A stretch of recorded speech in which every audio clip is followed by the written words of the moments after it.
노벨 경제학상 수상자인 조지프 스티글리츠의 책 불평등의 대가, 다들 한 번쯤은 들어보셨을 텐데요. 오늘 이 시간에는 이 책이 우리 사회에 던지는 어쩌면 좀 불편할 수 있는 질문들을 함께 파헤쳐 보려고 합니다. 자, 스티글리츠가 가장 먼저 던지는 질문이 바로 이겁니다. 미국은 정말 기회의 땅인가? 우리 사회가 굳게 믿어온 아메리칸 드림 있잖아요. 열심히만 하면 누구나 성공할 수 있다는 그 믿음. 과연 지금도 유효할까요? 바로 이 근본적인 믿음에 의문을 제기하면서 이야기가 시작돼요. 근데 현실을 들여다보면 좀 냉혹하죠.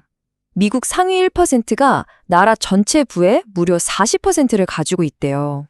40%라니.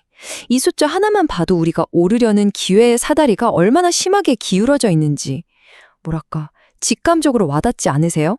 그래서 이 문제를 좀 더 체계적으로 이해하기 위해서 오늘 네 부분으로 나눠서 살펴볼 겁니다. 먼저 불평등의 현실을 제대로 보고요. 그 다음엔 도대체 왜 이렇게 됐는지 원인을 찾아보고, 그로 인해 우리가 치르는 대가는 뭔지, 그리고 마지막으로 이걸 해결할 방법은 없는지 그 실마리까지 한번 찾아보겠습니다.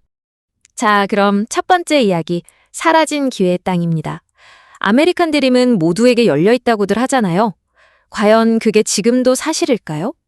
그 꿈이 현실 앞에서 어떻게 무너지고 있는지 한번 보시죠. 스티글리츠는 아주 단호하게 얘기합니다. 이제 미국이 기회의 땅이라는 믿음은 현실이라기보단 거의 신화에 가까워졌다고요. 놀랍게도 데이터를 보면요. 요즘은 다른 서구 선진국들이 미국보다 오히려 세대 간의 계층 이동이 더 활발하다는 거예요. 그리고 많은 사람들이 이 시스템 자체가 근본적으로 불공정하다고 느끼고 있다는 거죠. 아니, 그럼 도대체 어쩌다가 여기까지 오게 된 걸까요? 스티글리츠는 이게 그냥 우연히 벌어진 일이 아니라고 말합니다. 이 불평등이 누군가에 의해 의도적으로 설계되었다고 주장하는데 그 주범이 누군지 한번 따라가 보죠. 여기서 정말 중요한 개념이 하나 나오는데요. 바로 지대 추구라는 겁니다. 말이 좀 어렵죠? 쉽게 말해서 새로운 가치를 만들어내서 돈을 버는 게 아니라 기존에 있는 파일을 더 많이 가져가려고 규칙을 바꾸는 행위를 말해요. 그러니까 파일을 키울 생각은 안 하고 어떻게든 내 몫을 더 크게 만들려고 꼼수를 쓰는 거죠. 자, 그럼 이 지대 추구라는 게 구체적으로 뭘까요? 여기 예시들을 보시면 감이 오실 거예요. 자신들에게 유리한 법을 만들려고 로비하는 거, 시장을 독점해서 마음대로 가격을 정하는 거, 또 과도한 CEO 연봉 같은 것들이요. 이게 전부 다 혁신이나 생산성 향상과는 거리가 멀잖아요. 그냥 시스템의 허점을 이용해서 자기 주머니만 채우는 전형적인 지대추구 행위들입니다. 결국 스티글리츠가 하고 싶은 말은 이겁니다. 이 모든 불평등은 시장이 알아서 만든 자연스러운 결과가 아니라는 거예요. 이건 명백히 최상위 계층이 자신들의 정치적인 힘을 동원해서 법과 제도를 자기들한테 유리하게 뜯어 고친 결과물이라는 거죠. 자, 그럼 이렇게 심각한 불평등, 이게 그냥 좀 불공평하네? 하고 넘어갈 문제일까요? 절대 아니죠. 이건 우리 사회 전체가 아주 혹독한 대가를 치러야 하는 문제로 이어집니다. 스티글리츠의 분석을 보면요. 불평등은 단순히 빈부격차 문제가 아니에요. 경제 성장 자체를 느리게 만들고요. 사회를 더 불안정하게 만듭니다. 심지어는 민주주의의 근간까지 흔들게 되죠. 이 모든 문제들이 서로 얽혀서 연쇄적으로 터지는 겁니다. 스티글리츠가 직접 한 말을 한번 보시죠. 우리는 지금 불평등 때문에 큰 대가를 치르고 있다. 경제 시스템은 안정성과 효율성이 떨어져 성장 둔화를 겪고 있고 민주주의 역시 위기에 처해 있다. 정말 문제의 핵심을 정확히 꿰뚫는 말이죠. 불평등이 우리 사회의 뿌리부터 썩게 만들고 있다는 아주 강력한 경고입니다.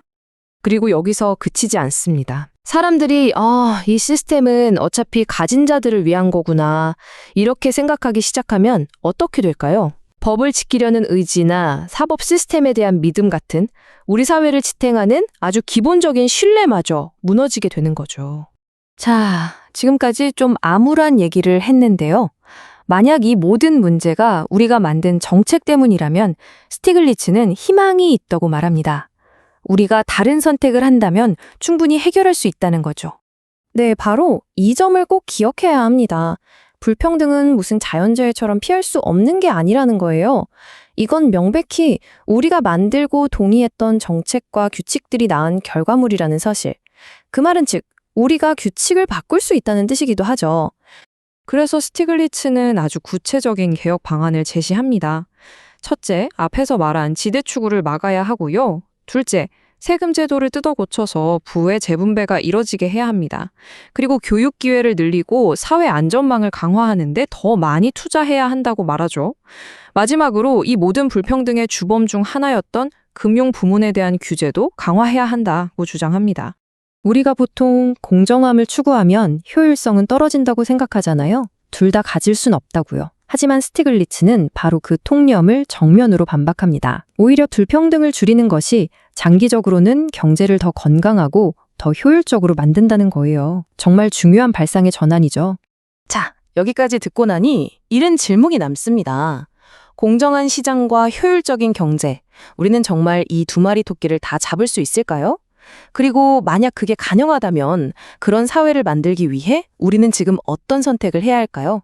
한 번쯤 깊이 생각해 볼 문제입니다.